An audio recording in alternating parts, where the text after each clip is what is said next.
Looking for a place that does it all? Maldini's by the River serves mouth-watering breakfasts, pasta, pizzas and more, plus amazing coffee and cocktails. They hit the spot every single time. You're planning a special event? Well, their private function room and versatile restaurant are the perfect place for any celebration.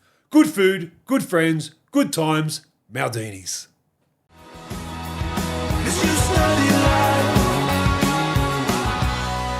Hi there, and welcome back to Life in 5, the podcast where we speak to some of the biggest names in sport, entertainment, and the media.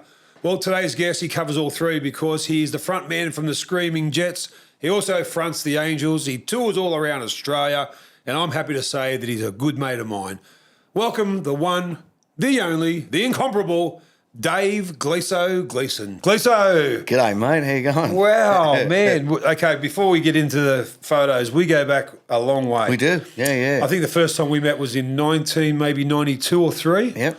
Up in Newcastle. I was playing for Balmain, so it was 1993. Yeah, there you go. Yeah. It's a long time, mate. The Tigers had played the Knights, and we ended up someone's party after it, having a couple of beers together. Yes, indeed. Yeah, mate.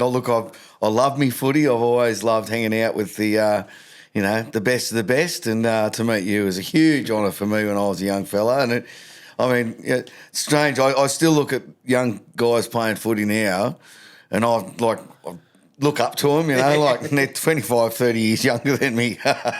Well, imagine us as seen like a guy like Screaming Jets back in that early 90s, late 80s were, man, premier. That you got, and to meet you for the first time, and I think to see how down to earth you were, maybe even appreciate your music more. Cheers, mate. Yeah. Okay, 5 photos. I always ask my guests, coming up with 5 photos that, you've had a pretty wild life, both good and bad and ugly. Was it hard trying to find 5 photos that encapsulated that? Definitely. I mean, I could have picked 1,000 that mean so much to me over the years, but it was the ones I picked kind of, I guess, shape who I am, and kind of, I like to look at them and they bring back good memories. Well, let's get into it. This first photo you've brought to the table today on Life in 5, there's a big, big family. Where are you? Who is this, and why is this such significance for you? Okay, so my mum had one sister.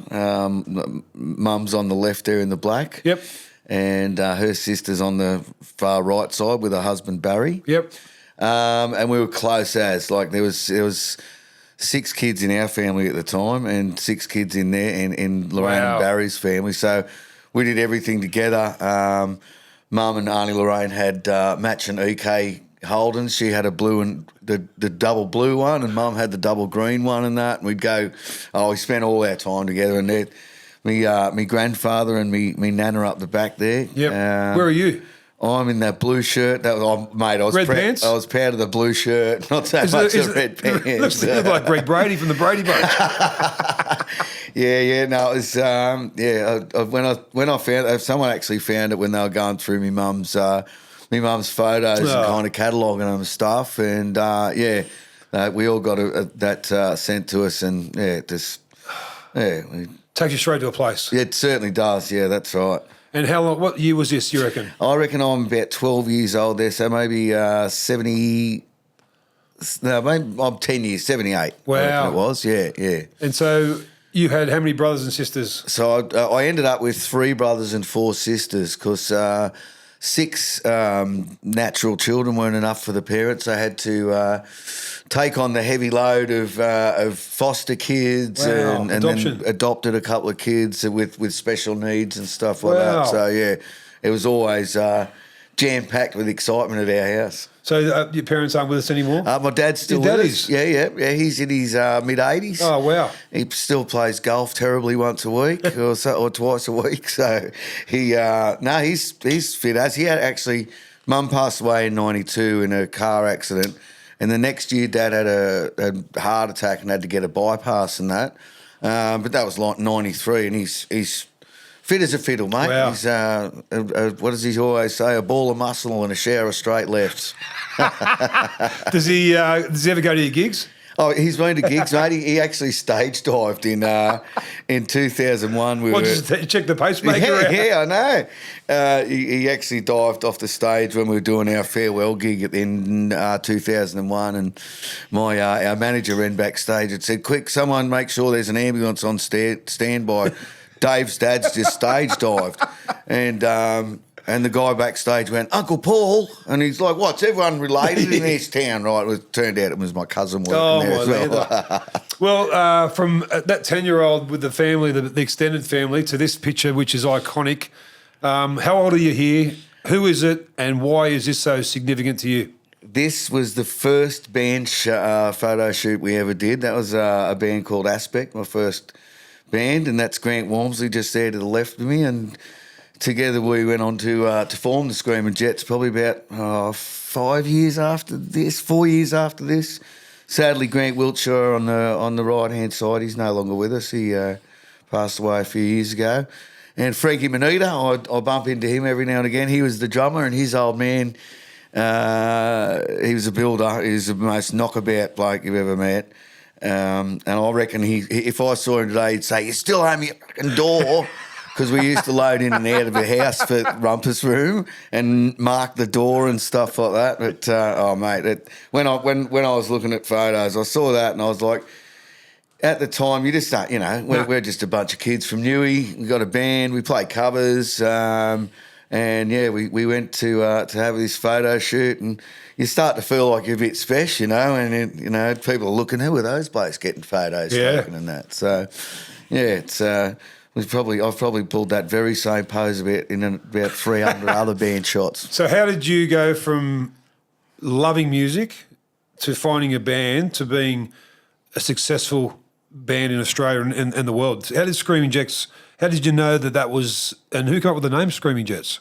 I've always loved music. I used to walk around singing, and I'd sit out the back on my surfboard, and there's like Scotty Wallace, "Sing us a song, Elvis." He'd say. What was your go-to song?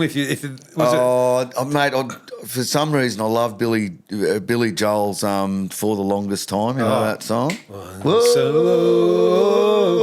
So I used to walk around, and it was through actually singing at church at a school mass that Grant and Frank they'd started mucking around together, guitar and drums, and they heard me sing at school mass and.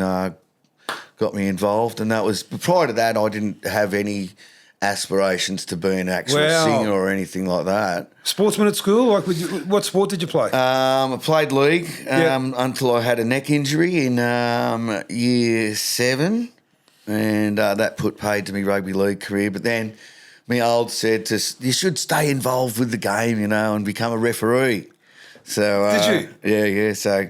Greg Alchin in Newcastle. I did me refereeing under him, and I remember so you had to get your state ticket if you wanted to do grand finals and stuff like that. And I was doing real well. And Dad said, I'm 13 years old, 14 years old, and there's a bloke called Tommy Gustard. I don't know if you know that name, but he was a big Newcastle referee, the top dog for many years. And so you had to go down to Sydney, and it was like a 3-hour drive down to Sydney back in the day. Especially that age. Yeah, and he said, and they said, "I'll tell you one thing, if you don't pass the test, Tommy won't talk to you the whole way back." No. I did 2 trips like that. And Dad said, not a word. Oh, my goodness. Not a word. Oh, Tommy. Well, he was a hard man. With that, I suppose, a lot of groupies in your line of work, obviously, but you had this next photo of yours is a photo of you and your bride, who you've known forever. Man. Tell us all about this. She was working at our record company, and I didn't know this at the start. I'm not saying, by the way, she's a groupie. No. She was at the back of the room. I just thought about that. I said, no. She was working for a record company and for Ruart. And when she first went there, she said, I'll work here as long as I don't have to deal with the Screaming Jets, and specifically... Really? Me. Right, because I had a bad rep. Well, you know MG. What? Just quickly, while I think of it, because it's a story that can relate to me, I started taking Greg Alexander's sister out in 1986, and Brandy went away on the Kangaroo Tour in 86. So I was in under 23s, a bit of a lad. And back then there was no mobile phone, so they write letters to each other. They kept writing back, and then one letter Megan wrote to Greg. By the way, Greg, I'm seeing an under 23s player. That was the last thing she wrote. About 3 weeks later, come back. Oh, Megs, great to see. Thanks for the letter. And by the way, all good. Just as long as that under 23s player is not Mark Geyer.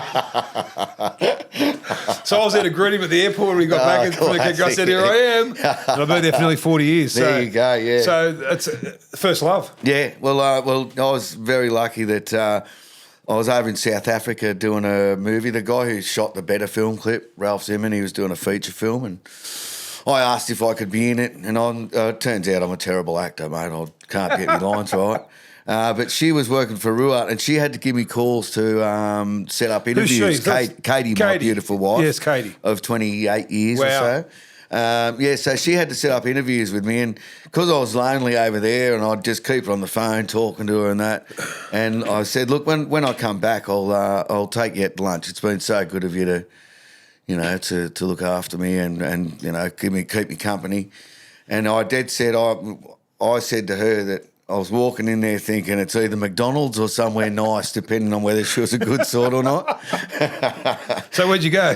We ended up going to the pub in Crown Street. Yeah, it was somewhere nice. Oh, she's an absolute babe. What about this picture? You're both young and free. In the convertible. This is your wedding day? Wedding day, yeah. It was. We got married at St Mary Magdalene Church in somewhere in the eastern suburbs there. Beautiful old church. It absolutely belted down with rain. Oh. Mate, the funniest thing was I stayed at the best man's house, Wazza, whose place you came to that time. Yes, that was at Newcastle, was it? Yeah. And we stayed at his place, and we went across the road, and we were playing footy in the morning before we went and... what could go wrong? Yeah, what could go wrong? My brother hit a tree at fucking warp speed, mate. I thought he was dead. He's running to grab a ball, and he just bang.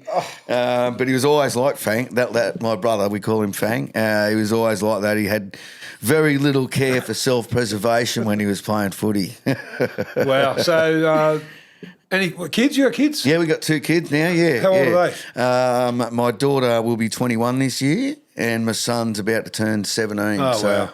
Yeah. So when you see this photo of you two together, it just takes you straight to a place of... It sure does. I mean... And you kind of have more respect as you get older when you look back on photos, don't you, about, geez, we've been through some stuff together. That's exactly and we're right. still rock solid. Yeah, exactly right. I mean, like any relationship, there's good luck involved in it. I always say more good luck than good management. Yeah. But, to be able to share your life with someone for that long and as you say, all the ups and downs and, looking at that photo, we weren't even really into thinking about having kids, and then around 2001 we started to try, and it was a bit of a struggle. That's the best part, trying. Yeah. Well, that's right. And they kept coming back. No result. Oh, I've got to go again, Jesus. mate. Come on, mate. But yeah, luckily enough, before we even had to go IVF, we had little belly boo. Oh, fantastic. Yeah, that just makes me smile. And this photo you sent in, this is your 4th photo, okay? So only you will know what's going on in this photo because obviously it's a photo that you've sent to us and you want to have a good chat about it. So absolutely. Paint the picture. What is this photo about? Who's in it? And why is this in your top 5? So I moved to Adelaide 20 years ago and we live in the hills in a property, and so I left behind all my mates here in Sydney and Newcastle, and first time I ever walked into that pub, I said to Katie, it's like quite a small country pub. I'm walking in with her. It was back in the days when everyone was smoking in there. Yeah. Which is only about 5-6 years ago. People weeing in the urinal around the bar. But I walk in and there's this bloke fully eyeballing me. Oh. And I kind of walk down the end of the bar, some big, hard-bitten country-looking fella. Anyway, I got down to the end of the bar and I said, don't look over there, which is a terrible thing to say to Katie because she always looks straight over there. Straight away. I said, that guy is fully eyeballing me. And she goes, oh, come with me. And she takes me over to her cousin, right? And the first thing she says to him, this is my boyfriend, David. He's scared of you. Oh. And he didn't go, ha, ha, ha, mate. He went, Yeah, so he should be. Yeah, is he? Oh, my gosh, shit. Anyway, I've become... Where, is he in this photo? No. No. So there, Bob Smith on the left, he's got an orchard in the Adelaide Hills, and beside him's Wilbur. He used to have an orchard as well. Publican on the right-hand side, Herbie. With the pool cue? With the pool cue. Now, what happened with Herbie, I wanted to have him in because there's a great story. I just moved there, and I'm not condoning drink driving, but it was New Year's Eve, and I was waiting for a lift, and the lift wasn't coming, and my house wasn't that far away, so I got in the car, came round the corner and just crashed straight into his front yard, right? I'd lived there for 6 months. No one was hurt. No one was hurt. No one was hurt. No damage. Yeah, and kids, we don't condone it. Yeah, no. But, and then and then I went away on holidays the next day. Get back a couple of weeks later, I'm down at the local supermarket, and an old mate comes up to me and goes, "Mate, how was New Year's Eve?" And I go, "Yeah, how was New Year's Eve?" He goes, "What about the car?" I go, What about, who knows about the car? He goes, "Everybody." I'm like, "Oh, no." But we've become great mates, and that was because we won the grand final. And I never got to win a grand final in what grand final? What? 8-ball. And that's your team. Yeah, that's the team. And I was, that's me grand final winning photo. So for you to pick a photo out of everything you've done in your life like this, you must have just felt love as soon as you walked into the pub, like even though you're getting eyeballed. Yeah, but then it must have just, and you've been there for what, 20 odd years? 20 years, yeah. You've cut off all, with society basically. Yeah. You're on 10 acres living up there. the hermit life. Yeah, but it must be what you wanted. Yeah, no. And that to picture, find those guys and hang out with them has been, great to find new mates. Obviously, I've still got my mates here. Well, they're lucky to find you too. Yeah. This last photo you've got is obviously you and the girls and boys, the fam, the Killers. I've seen them live with my family. I think they're up there. They're on the podium. Yeah, definitely. I saw In Excess once at Mount Druitt. My mate Spook was on the door. What, Promises or something? It was Temptations. Temptations in Mount Druitt. Big pink joint or something. Yes. 3,000 people fit in. Yeah. And they said that they just told us In Excess to come tonight for a pop-up event. Get down here. And when I got down there, there's another 2,500 people there. Yeah, right. But I remember straight away the Farris brothers recognised me because they were Manly boys. They said then they got a roadie to come and say, come backstage after it. So I went backstage and after their set, and Michael Hutchins is just sitting there like oozing, oozing. Cool, charisma. Everything. Yeah. Like, and you know what he did? He said, I know who you are. He said, because this is 1993. He said, you were in that Origin thing with Wally. I said, wow.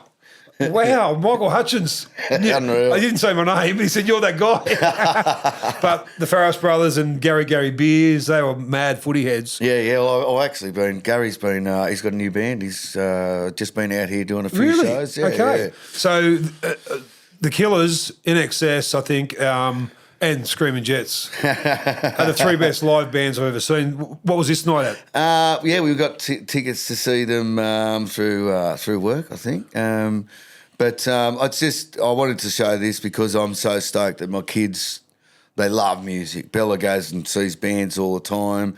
James plays the drums. So just to be able to share that with them and they introduced me to music and stuff. Now I don't think I ever would have heard of My Chemical Romance if it hadn't been for the kids. And Taylor Swift even. Taylor Swift, yeah. But Bella loves screamo. She loves like metal kind of dog barking music and that. Yeah.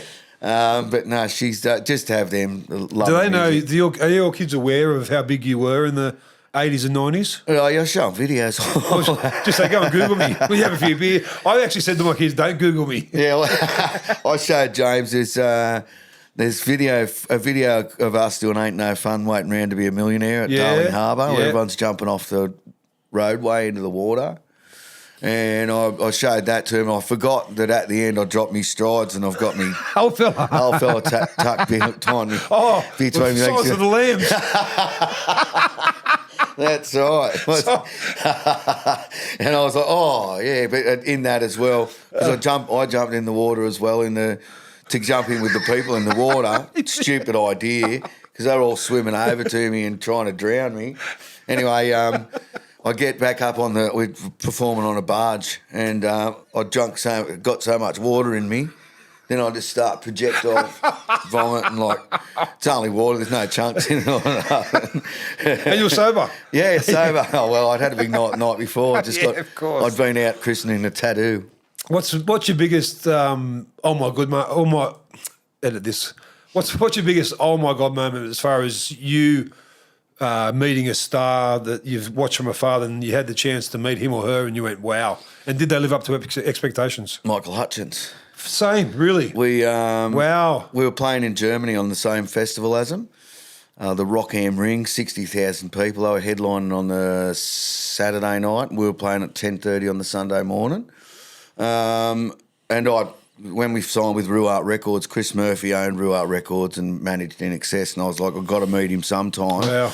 Wow. So we go backstage before they're about to go on, get photos, sitting on Michael's knee, all that stuff. And I'm walking out of the tent, and their tour manager comes and goes, Dave, Michael wants to know if you want to get up and do a song. And I'm like, wow. Tonight. Wow, goosebumps. In front of 60,000 people, right? Wow. So, yeah, I got up and did Don't Change, running around like a madman. Yeah, that'd have been the best moment ever. Oh, one stage I turned around and the guys in the band, because Wayne's World had just come in, they're doing the We're Not Worthy at me, right?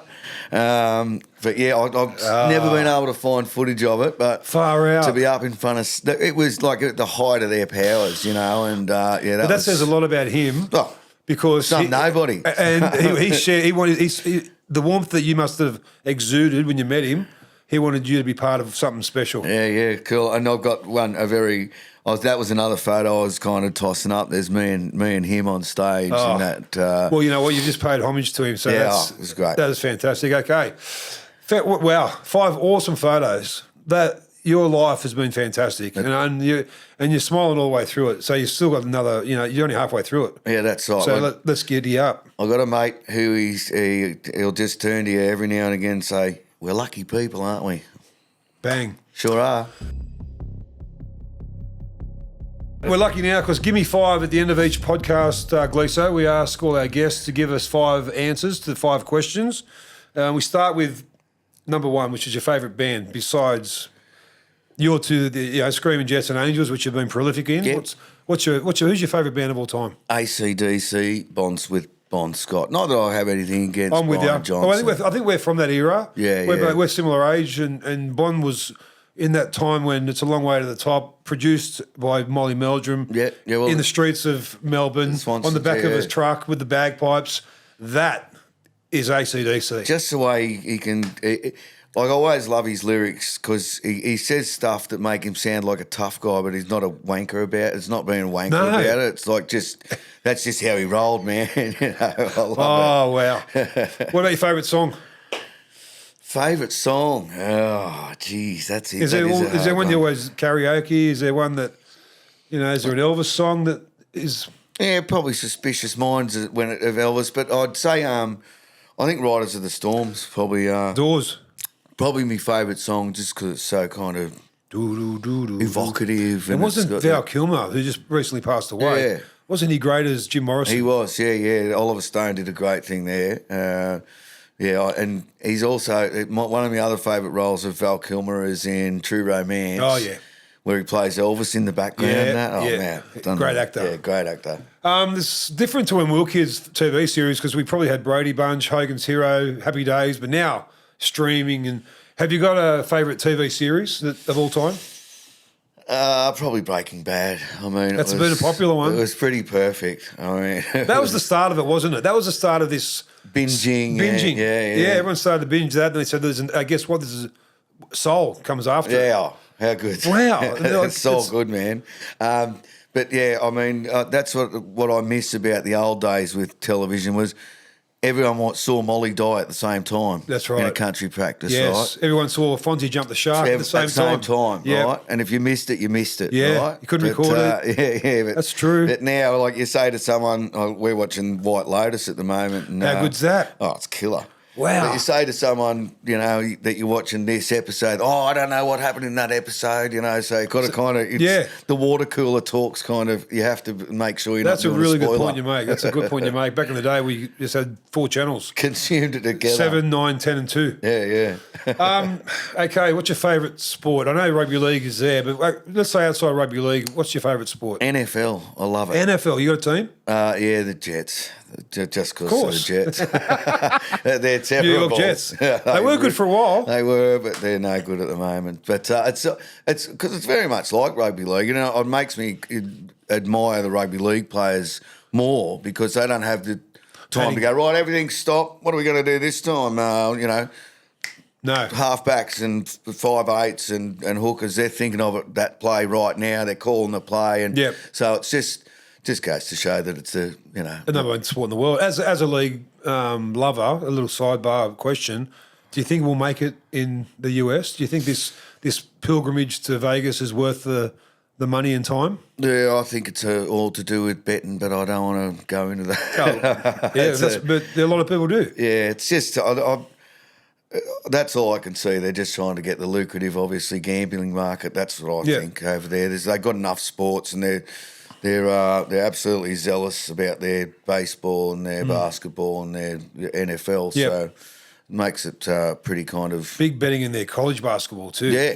It's massive. I mean, they get 100,000 people in college games in the NFL. What's that? Who's that one they come out to Enter Sandman at one of the NFL college teams, and they're in the dressing rooms ready to walk out or in the tunnel, and you hear dum, dum, dum, and a Sandman. What about the Knights going every day to better? Oh, yes, that's a big thrill. Isn't it? It's unreal. Yeah. Wow.